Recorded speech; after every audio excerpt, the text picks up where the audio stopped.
किसी ने बहुत ही खूबसूरत बात कही है कि वक्त की कमाल बात होती है। वक्त कैसा भी हो, अच्छा हो या बुरा हो, वो कट ही जाता है। मैं दक्षिण शर्मा शुरू करते आज की हमारी एक कहानी। एक बार फ्रांस में एक सम्राट ने अपने वजीर को फांसी की सजा सुनाई और उस सम्राट ने अपने सैनिक को बुलाकर कहा कि आप जाकर वजीर को सूचना दे आइए कि आज शाम को 6 बजे उन्हें फांसी दी जाएगी। सैनिक वहां से जाते हैं वजीर के घर पर और चारों तरफ से वजीर के घर को सैनिकों ने घेर लिया होता है और कुछ वजीर उनमें से घर के अंदर पहुंचते हैं। सैनिक घर के अंदर पहुंचने के बाद देखते हैं कि वहां पर काफी जश्न हो रहा था। म्यूजिशियन जो थे वो म्यूजिक प्ले कर रहे थे, खाना बनाने वाले खाना बना रहे थे, दोस्त आए हुए थे, कुल मिलाकर के वहां पार्टी चल रही थी।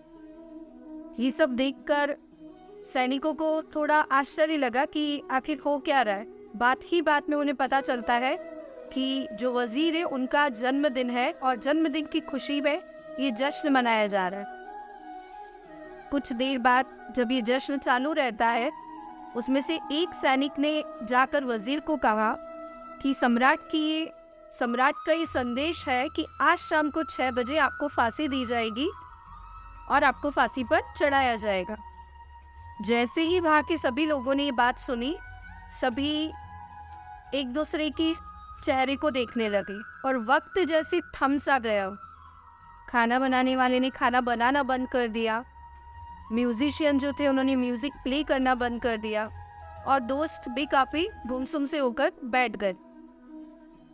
जैसे ही वजीर ने ये माहौल देखा तो वजीर ने अपने दोस्तों से कहा कि मैं ऊपर वाले का शुक्रिया कहना चाहता हूँ, मैं सम्राट का शुक्रिया कहना चाहता हूँ कि उन्होंने मुझे आज शाम तक 6 बजे तक का टाइम मुझे दिया है और इतनी टाइम में हम एक दूसरे के साथ समय स्पेंड कर सकते हैं, टाइम स्पेंड कर सकते हैं और मैं अपने जन्मदिन का अवसर आप सबके साथ मना सकता हूँ। काफ़ी खुशियों के साथ में हम लोग पार्टी कर सकते हैं, हमारे पास इतना टाइम है और इसके लिए मैं सम्राट और ऊपर वाले का शुक्रिया करता हूँ। ये बात सुनकर जो वजीर के दोस्त थे उनमें से एक दोस्त ने वजीर से कहा कि तुम ठीक तो हो ना, तुम पागल वागल तो नहीं हो गए, तुम्हें फांसी लगने जा रही है, आज शाम को 6 बजे तुम्हें फांसी पर चढ़ाया जा रहा है और तुम कह रहे हो कि तुम सम्राट का शुक्रिया करना चाहते हो। तभी वजीर उस दोस्त से कहता है कि क्यों न जश्न को चालू रखा जाए, ये जश्न, ये माहौल फिर से वैसा ही कर दिया जाए जैसे पहले था। कैसे भी करके वजीर अपने दोस्तों को कन्विंस कर लेता है और फिर से जश्न चालू किया जाता है, पार्टी मनाई जाती है।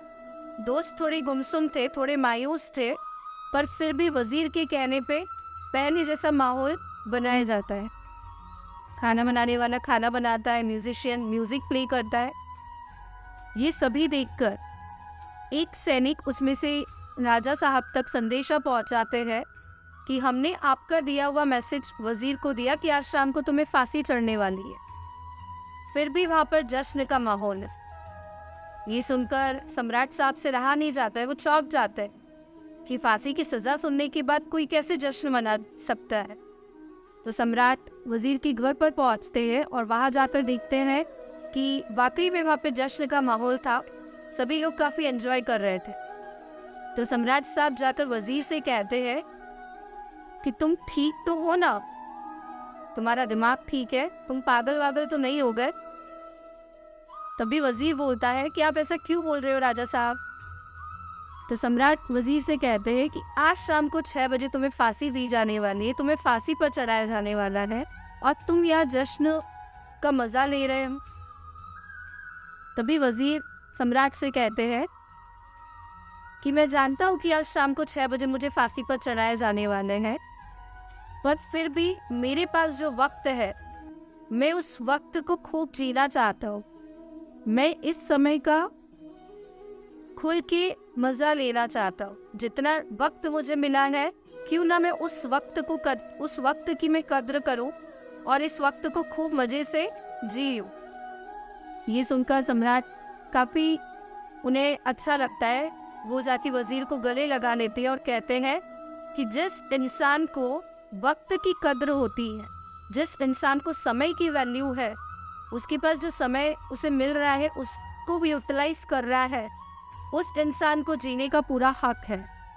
तुम्हें इस दुनिया में जीना चाहिए। और ऐसा बोल के सम्राट उस वजीर की जो फांसी की सज़ा थी वो माफ़ कर देते हैं और बोलते कि तुम्हें जीने का हक है क्योंकि तुम वक्त की कद्र करना जानते हो। अर्थात जीवन में कई बार ऐसी सिचुएशन आती है जब हम बहुत पैनिक हो जाते हैं, खुशियाँ हम तक पहुँच ही नहीं पाती क्योंकि हम उन सिचुएशन को हैंडल करना जानते ही नहीं है। हम उस सिचुएशन में इतना पैनिक हो जाते हैं कि हम उसका सॉल्यूशन ढूंढ ही नहीं पाते। तो don't come under the pressure. आपको जो समय मिला है आप उसको यूटिलाइज कीजिए, वक्त की कद्र कीजिए और फिर अपने जहाँ को सारे जहाँ के मुताबिक आगे बढ़ाते हुए अपनी मंजिल तक पहुँचिए। वक्त की कद्र अगर आपने की है तो आपको अपनी मंजिल तक पाने के लिए कोई आपको रोक नहीं सकता है। पर किसी सिचुएशन में पैनिक होना बंद कीजिए और वक्त का सदुपयोग कीजिए। आपको जो समय मिल रहा है उसको यूटिलाइज कीजिए। वक्त कैसा भी हो, हम चाहते हैं खिंचका होता है, एक झूला होता है, वो झूला जितना आगे की तरफ जाता है उतना ही पीछे भी आता है। उसी तरह से समय अच्छा हो या बुरा वो चला ही जाता है, अच्छा बुरा समय गुजर जाता है। तो यही कहना चाहूँगी कि किसी भी सिचुएशन में पैनिक होना बंद कीजिए, उस सिचुएशन का सॉल्यूशन ढूंढिए और अपने वक्त की कद्र कीजिए। आपको ये कहानी कैसी लगी कमेंट करके ज़रूर बताइएगा। Please like share and subscribe my channel. जल्दी आप सभी के साथ मिलूंगी अपने एक नए कहानी के साथ। तब तक के लिए शुक्रिया।